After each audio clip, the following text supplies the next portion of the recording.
En Sin Distancia seguimos hoy con la serie de programas que estamos dedicando al proyecto de investigación sobre fusión de identidad y extremismo que desarrolla el Departamento de Psicología Social y de las organizaciones de la UNED. Nos acompañan 3 investigadores del equipo. Lucía López Rodríguez, gracias Lucía, bienvenida. Gracias. Borja Paredes, gracias. Hola, ¿qué tal? Y Mercedes Martínez, bienvenida. Y Hola, gracias Mercedes. hola a todos. Bueno, en programas anteriores hemos hablado de los factores psicológicos y sociales que, según vuestros estudios, son claves para explicar los comportamientos más extremos, violentos o radicales. Otra de vuestras líneas de investigación, en la que nos vamos a detener hoy, indaga sobre el proceso contrario, sobre la desradicalización. Borja, ¿por qué es importante este proceso? Bueno, pues nosotros lo que venimos viendo en los últimos años es un repunte o un incremento del terrorismo, del extremismo de carácter internacional. En nuestro país es verdad que el extremismo local ha disminuido, pero el de carácter internacional o más religioso sí que ha venido aumentando en los últimos años. Para que la gente tenga un dato, en los últimos 3 años ha habido 170 detenciones por terrorismo islamista en España. Entonces nosotros colaboramos con varias asociaciones y varios organismos, entre los cuales uno de ellos está relacionado con el Ministerio de Defensa de Estados Unidos, y lo que nos comunican desde lo que nosotros vemos y tanto desde lo que vemos como estos organismos es que hay un incremento en el interés por estos procesos, porque hay varias cosas que nosotros queremos resolver. La primera es qué factores son los que llevan a una persona a radicalizarse y a cometer actos extremos en favor de un grupo, y sobre todo, y más importante para este tema, es qué se puede hacer para que una persona, una vez radicalizada, vuelva a desradicalizarse o a normalizar sus ideas o sus comportamientos. O sea que estáis manejando información realmente delicada. Sí, hombre, lo que nosotros estamos intentando averiguar es cómo hacer que personas que están dispuestas a cometer actos extremos e incluso hacer daño a otras personas, qué hacer para que esas personas recapaciten. Entonces, efectivamente, la información que manejamos y los datos que analizamos son bastante delicados, sí. Porque además trabajáis sobre el terreno, como hemos dicho en otras ocasiones, no solo en el laboratorio. Sí. Estáis trabajando con estos procesos, sino también sobre el terreno en estudios de campo, con personas reales, digamos, con terroristas. Sí, yo creo que lo que diferencia a nuestro grupo de otros muchos que investigan estos procesos es que nosotros tenemos estudios tanto en el laboratorio de un carácter más teórico, más experimental, como lo que es aplicados en el campo. Es decir, nosotros tenemos colaboradores que incluso visitan zonas de conflicto y entrevistan o investigan, pues efectivamente, como tú dices, sobre el terreno. Entonces yo creo que eso es un poco lo que nos diferencia. Mercedes, vamos a hablar de la radicalización, que es además un concepto que vemos mucho en los medios. Exactamente, ¿qué quiere decir este término? Pues hemos buscado la definición tal cual en la Real Academia de la Lengua, y la más apropiada que hemos encontrado se refiere al término radicalizar, ya que el término de radicalización no lo contempla, aunque sí que es verdad que su uso es muy frecuente. Os leo tal cual. Radicalizar es hacer que una postura, un modo, una actitud o una conducta se vuelvan más radicales. Y radical se refiere a algo que es intransigente o extremista. Por lo tanto, la radicalización de una persona sería aquel proceso, y enfatizo lo del proceso, que lleva una mayor intransigencia y fanatismo. Se empiezan a eliminar las formas de comunicación con el otro, las formas de entendimiento. Y sobre todo entender que es un proceso, que una persona no se levanta un día por la mañana y piensa de una forma tan distinta al otro grupo de personas, sino que es un poco a poco, como un goteo, una gota a gota que transforma a las personas. Y que es el elemento clave de la captación, ¿no? De la captación de Claro, terroristas. Claro, eso lo saben las redes que forman personas en este aspecto, y van ahí poco a poco minando, llenando huecos. ¿Y cómo se aborda en el ámbito de vuestra investigación este proceso, Lucía? Hola, pues un saludo a todos. Nosotros, investigamos este proceso de radicalización, desradicalización.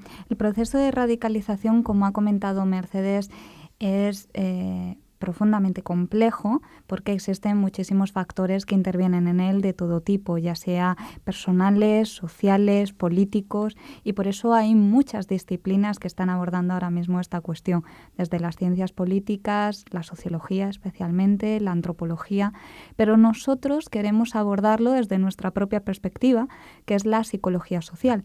La psicología social analiza principalmente la interacción entre el individuo, la persona, y su ambiente, la sociedad. Y dentro de la psicología social, pues el proceso de fusión de la identidad, que como pues alguno de nuestros oyentes ya sabrá, es nuestra especialidad, es lo que tratamos en nuestro equipo de investigación. Y creemos que es especialmente importante para explicar el proceso de radicalización y por lo tanto también que nos dé claves para la desradicalización. Bueno, como una de las claves es la fusión de identidad, que es un concepto que estáis estudiando y que además habéis incluso creado vosotros en este equipo y que está captando el interés de muchísimos otros grupos de investigación. Y para los oyentes que no hayan escuchado los programas anteriores, yo creo que deberías explicarnos un poco en qué consiste. Sí, vamos a recordar un poquito en qué consiste la fusión de la identidad. La fusión de la identidad implica, digamos, una conexión profunda entre una persona y un grupo, concretamente entre el yo personal, es decir, las características que nos hacen únicos, que nos hacen diferentes, especiales, y el yo social, que son las características que nos vinculan a los grupos o que compartimos con los grupos. Pero tiene una peculiaridad muy especial y es que tanto el yo social como el yo personal se mantienen íntegros en la fusión de la identidad, es decir, conectan, se fusionan, pero no desaparecen, sino que se mantienen íntegros.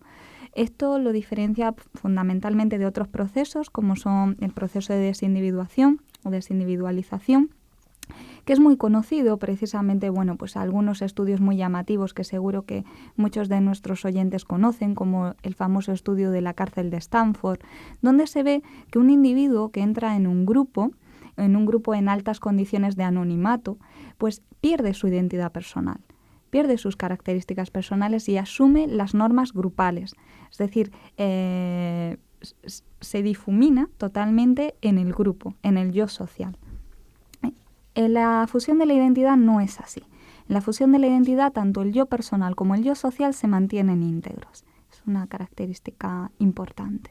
¿Qué otras características importantes de la fusión de identidad explicarían este tipo de conductas que estáis estudiando? Pues conectado precisamente con esta idea de mantener el yo personal y el yo social íntegro, una de las características es el sentimiento de agencia personal que tiene la persona fusionada.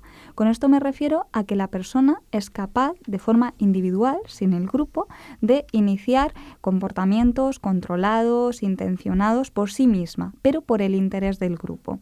Y creo que esta característica explica muy bien ciertos comportamientos que estamos viendo mucho ahora en las noticias, como la idea de lobos solitarios, ¿no? Los yihadistas se dicen, una de las características más peligrosas que suponía Al-Qaeda en su momento y ahora pues todos los que apoyan el Estado Islámico, es que no necesitan al grupo detrás para iniciar esos comportamientos. Son personas que actúan de forma solitaria, pero actúan por un ideal o por un grupo y son capaces de llevar estas acciones extremas. Y esto conecta muy bien con la agencia personal, es decir, ellos se sienten que son importantes para el grupo y que hacen a su grupo fuerte, ellos a nivel individual. Y bueno, esa es una característica fundamental. Otra de ellas es que el yo personal y el yo social actúan, digamos, sinérgicamente, conjuntamente, para provocar estas acciones extremas. De forma que activar tanto la identidad personal o la identidad social va a provocar esa respuesta extrema. Por ejemplo, si nosotros amenazamos el bienestar del grupo, incluso si no estamos amenazando el bienestar del individuo puede activar su respuesta extrema para proteger al grupo. Porque esta identidad social y personal están conectadas, ¿no? La amenaza es otro elemento clave, ¿no? La amenaza es algo que va a hacer saliente nuestra identidad. Entonces la va a hacer tanto si es la amenaza al grupo como si es la amenaza al individuo. En el caso de las personas fusionadas, la amenaza puede desencadenar el comportamiento extremo. Bueno, habéis estudiado, solamente un inciso, habéis estudiado la fusión de las personas con su grupo en la población en general y también en terroristas. Y bueno, por remitirme también a programas anteriores, me parecía curioso señalar que las personas normales están fusionadas sobre todo con su familia o con su círculo más cercano, lo mismo que le pasa a los terroristas. Sí, además es especialmente relevante lo que acabas de decir para conectar con una característica fundamental de la fusión de la identidad, que es los lazos relacionales o los lazos familiares. Las personas fusionadas pueden estar fusionadas con un grupo local donde conocen a todo su miembro o con un grupo más extendido, como por ejemplo su país o su partido político. Pero una de las peculiaridades es que la persona fusionada tiene unas relaciones muy intensas con los otros miembros del grupo, tanto como si fuesen sus familiares, incluso si no es su familia. ¿Por qué? Porque precisamente por la idea de mantener el yo personal íntegro, es decir, no estamos hablando de que una persona entra a formar parte de un grupo que es una masa informe, anónima de personas. No, son personas individuales, singulares, con sus diferencias, con sus particularidades. Y esto conecta muy bien con la idea de familia. La persona que está fusionada con su país extiende, digamos, esos lazos familiares que tenemos pues, con nuestra pareja, con nuestros hijos, con nuestros padres, al resto de personas de ese grupo más extendido, precisamente por esa característica, ¿no? Porque los yo personal también están activos, presentes. Claro, él entiende que igual que él es capaz de no necesitar esa división, ¿no? Él entiende que él es yo social y yo personal al mismo tiempo y sigue siendo persona íntegra igual. O sea, no se despersonaliza y reconoce a cada uno de los miembros de su grupo no como parte del grupo solamente, sino como persona individual que igual él se siente de la misma manera. De acuerdo. Y Borja Paredes, ¿cómo se mide todo este proceso de la fusión de identidad? Bueno, yo creo que es... claro, llevamos aquí un rato hablando de cosas muy, muy teóricas, ¿no? Muy... que pueden llegar a resultar un poco abstractas para la gente que nos esté escuchando, y yo creo que no está de más que aterricemos un poco, ¿no? A ver cómo averiguamos que una persona pues está más o menos fusionada, ¿no? Entonces, de momento nosotros hay publicadas tres instrumentos distintos para medir la fusión de identidad. El primero que se publicó es una pregunta de las cuales hay 5 opciones de respuesta que van de la A a la E. En cada una de esas opciones de respuesta hay 2 círculos dibujados, uno pequeño que representa el yo y uno grande que representa el grupo. Entonces, a medida que vas pasando de la A a la E, el círculo pequeño está cada vez más dentro del círculo grande, hasta que en la última opción, en la E, el círculo pequeño está totalmente dentro del grande. Entonces, las personas que eligen la opción E son las que nosotros en esa medida inicial considerábamos que estaban fusionadas con el grupo, es decir, el circulito pequeño que les representa a ellos está totalmente dentro del círculo grande que representa al grupo. Luego, más adelante, se desarrolló una escala verbal, es decir, una serie de 7 ítems, 7 preguntas, con las que los participantes mostraban su grado de acuerdo o desacuerdo, y las preguntas eran del tipo, pues, mi país soy yo haría más por mi país que lo que cualquier otro haría, yo hago fuerte a mi país, pues preguntas que representaban un vínculo emocional, pues es una fusión de lo que es el yo y el grupo. Y por último, hace menos de un año, se ha publicado la tercera medida, la tercera forma de medir la fusión de identidad, que es muy parecida a la primera, solo que esta es online. Es un instrumento online en el cual se presentan en una página web, de nuevo, un círculo pequeño que representa al yo y un círculo grande que representa al grupo. Lo que pasa es que en vez de elegir una opción, el participante puede arrastrar el círculo pequeño que representa al yo en la posición que él considere que representa su vínculo con el grupo mejor. Entonces, aquellos que ponen ese círculo pequeñito, lo arrastran hasta dentro del círculo grande, esos son los que nosotros consideramos fusionados con el grupo. Y estos resultados luego los trasladáis al terreno real, como si dijéramos, al terreno real, porque es lo que vosotros estáis intentando es explorar e indagar sobre la conducta terrorista, fundamentalmente. Claro, o sea, esta última medida, por ejemplo, es especialmente útil porque es una medida muy rápida de completar y con que el investigador de campo, por ejemplo, lleve una tablet, pues nosotros podemos ir a manifestaciones, por ejemplo, y preguntar a la gente que simplemente arrastre dónde se encuentra él con respecto a su grupo y demás. Entonces, para el laboratorio nos es muy útil porque hay otras formas quizá más exhaustivas, pero esta última medida nos es especialmente útil cuando nosotros queremos ir pues al campo, salir al mundo real, entre comillas, y ver cómo esa gente que se está comportando ya en favor de su grupo, cuál es el vínculo que ellos consideran que tienen. Bueno, nosotros hoy lo que pretendíamos era hablar de la desradicalización, de las estrategias de desradicalización en las que estáis trabajando, que es consecuencia de todo esto. Supongo que es como la parte más aplicada de vuestras investigaciones, Lucía. Sí, bueno, precisamente en esto de estudiar las estrategias de desradicalización, una de las características importantes de la fusión es su irrevocabilidad. Es decir, una vez que la persona está fusionada, es muy difícil que deje de estarlo. Precisamente porque la persona está recibiendo una gratificación, un refuerzo tanto de su identidad personal como de su identidad social. Por eso, el proceso de desradicalización es digamos, complejo, porque la fusión se mantiene con el tiempo y no se deja influir por los factores contextuales. Y bueno, ahora Mercedes nos comentará que sí que existen estrategias basadas en los principios que empezamos a vislumbrar, pero no es fácil, porque una vez que la persona está fusionada es muy difícil que deje de estarlo, porque el grupo le da mucho. Pues Mercedes, cuéntanos qué estrategias de desradicalización manejáis. Pues mira, es un proceso complejo, como dice Lucía, es complicado y sobre todo que hay que tener en cuenta que el individuo fusionado se define a sí mismo porque pertenece a grupos. Entonces es como decir a una persona que no sea lo que es. Claro, el individuo como que se defendería de eso. Yo creo que se defendería de esa... Cuando ha habido estudios que hablan sobre ostracismo, donde lo que se hace es rechazar a ese individuo por su pertenencia a los grupos o por sus características personales. Y tanto por una razón como por otra, el individuo vuelve y vuelve y vuelve al grupo porque lo que quiere es reafirmarse dentro de él, porque forma parte de su identidad personal. Por eso a mí me parece muy interesante el principio de irrevocabilidad porque no es contextual, sino que forma parte, no depende del contexto que yo me sienta de este grupo o de este otro, o sea más persona individual, sino que soy esto, o sea, yo soy mi grupo somos nosotros.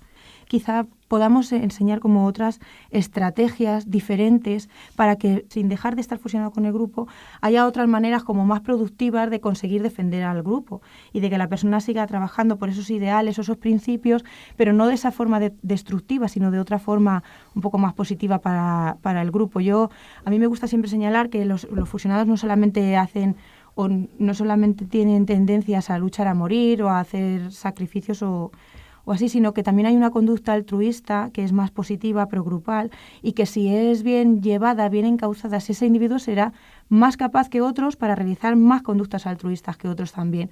O sea, que no siempre tiene que ser negativo, ni la persona fusionada ni es mala, ni nada de eso, sino que... Estar fusionado no es en sí mismo negativo, no es negativo, sino que puede encerrar muchos valores positivos. Muchas otras cosas, claro. A través del principio de los lazos familiares, por ejemplo, es importante lo que decía Lucía, porque vemos a los demás igual como nosotros nos vemos a nosotros mismos, y reconocer a los... O sea, nosotros somos... los demás harían por ti lo que tú harías por los otros, y tú harías por los demás lo que harías por ti mismo también. Pero si tú ves que dentro de tu grupo hay otras personas que no hacen exactamente lo que tú esperas que hagan... Hay un ejemplo de uno de los miembros de Hamas que fue capturado por los militares israelíes y mientras lo tenían allí en las dependencias confesó que algunos de los líderes de Hamas hacían torturas o incluso habían asesinado a otras de las personas, de sus compañeros como él. Y aunque esos líderes le explicaban que lo hacían por unas razones progrupales, él se cuestionaba si esas razones eran realmente tan progrupales o eran más egoístas o con unos fines más para conseguir su propio beneficio. Entonces, en ese momento en el que siembras una duda razonable en una persona que está fusionada, donde él espera, o sea, yo estoy sacrificando toda mi vida, mi tiempo, mis ideales, mis intereses, mis ideas, mis principios, por este grupo que espero también que lo haga por mí. porque yo lo hago por él. Lo haría por ellos igual que lo hago por mí mismo. Espero que los demás lo hagan por mí igual que lo hago yo. Pero si creas una duda razonable en el que te planteas una cuestión, se puede empezar a hablar de una falta de confianza o una traición. Y en ese momento esa duda razonable puede servir de palanca que empuje a cuestionarse ese tipo de comportamientos. También desde aquí, desde los lazos familiares, se plantea directamente dinamitar la red social. ¿Eso qué quiere decir, Mercedes? Pues como tal cual la palabra dice, dinamitar la red social es destruir la red social que le apoya o que está. Si no hay ese grupo, si ese grupo no existe, no hay fusión con el grupo. Puede haberla, pero no tiene ningún sentido, solamente que eso es tan complicado porque incluso, como estamos viendo, no hace falta ni siquiera que estén cerca de él. Muchas de las personas, muchos de estos lobos solitarios no tienen contacto físico con otras personas. Hay tantos tipos de redes sociales, hay tantas maneras de comunicarse ahora, hay tantos mecanismos para hacerlo y te sientes tan cerca de gente que está tan lejos que eso es un poco complicado. También sustituirla, ¿no? Claro, y esa sería la otra, que es la de sustituir su red social. Si tú no solamente tienes contacto con un grupo de personas, sino que puedes llegar a aumentar niveles de identificación quizá en un principio y llegar a fusionarte con otro grupo de personas, cuando no solamente tenemos contacto con una forma, un tipo, un grupo, sino que tenemos mucho más, nuestra vida también es más rica, podemos buscar otras alternativas. Eso es yo creo las estrategias que ellos utilizan a la hora de radicalizar a personas. O sea que yo creo para unir un poquito principios teóricos con estrategias que utilizan ellos es curioso ver hasta qué punto coinciden. Dos estrategias muy claras que ellos utilizan es una, nosotros somos tus hermanos, entonces ellos generan una idea de lazos familiares con las personas que se radicalizan. Y dos, ellos introducen la idea de agencia personal diciéndoles que ellos pueden cambiar el mundo. Entonces, claro, eso genera una sensación de agencia, de decir, yo puedo hacer una diferencia en el mundo que la otra parte, la parte no radical, pues no ofrece. Entonces, claro, es curioso ver hasta qué punto estos principios teóricos que se desarrollan en el laboratorio coinciden con qué estrategias utilizan las personas que quieren radicalizar a otros y qué mensajes eligen, ¿no? Tanto si activas la identidad personal, le dices a alguien porque tú eres muy fuerte, como si activas su identidad social porque tú eres español o porque tú eres lo que sea. Cualquiera de las dos razones va a hacer pensar a los individuos que son más capaces de realizar ciertos actos, que están más capacitados, que lo harían mejor, que son los indicados. Entonces, desde este punto de vista, lo que se nos ocurre es ¿y qué pasaría si las personas sienten que sus esfuerzos no van a llegar a ser productivos? Y si entre medias hay un escalón, un canal, algo que corta, que por mucho que yo haga, no va a resultar efectivo. Lo que nosotros intentamos hacer es, claro, todas estas cosas teóricas y todos estos ejemplos que, pues, de esta persona de Hamas que comentaba Mercedes y tal, nosotros intentamos reducirlo a la mínima expresión en el laboratorio para poder llegar a conclusiones que sean más o menos generalizables, no solo a casos particulares, sino a, básicos. Claro, sino a grupos en general, interacciones entre grupos y interacción de persona a grupo. Entonces, a la hora de radicalización, fusión de identidad y demás, nosotros en un último estudio que hemos realizado intentamos afectar o modificar la fusión de identidad, la fusión que las personas sentían con su grupo, en este caso con su país. Entonces, bueno, ahora paso a explicar el experimento. Este experimento, como todos, son muy complicados, así que voy a intentar ir muy, muy despacio para aclararme yo y para ver si consigo aclarar a los demás. En el estudio que nosotros realizamos, nosotros planteamos la idea de un juego ficticio en el que los participantes se les daba una cantidad de dinero que podían donar a otro participante que pertenecía a su país. Entonces, parte del juego era que el participante donaba dinero y luego la persona que recibía ese dinero podía decidir qué hacer con esa donación. ¿Vale? Todo esto era ficticio, el participante al que donaban el dinero no existía, era todo parte del programa. Entonces, lo que nosotros manipulábamos o nosotros afectábamos dentro del experimento era lo que la persona que recibía el dinero decía que iba a hacer con ese dinero. En una condición les decíamos que esa persona iba a utilizar el dinero de forma altruista para donar a ONGs, para dárselo a los demás, y en la otra condición les decíamos que esa persona lo iba a utilizar para cosas egoístas, para gastárselo en sí mismo, para mejorar su aspecto, cosas así, ¿vale?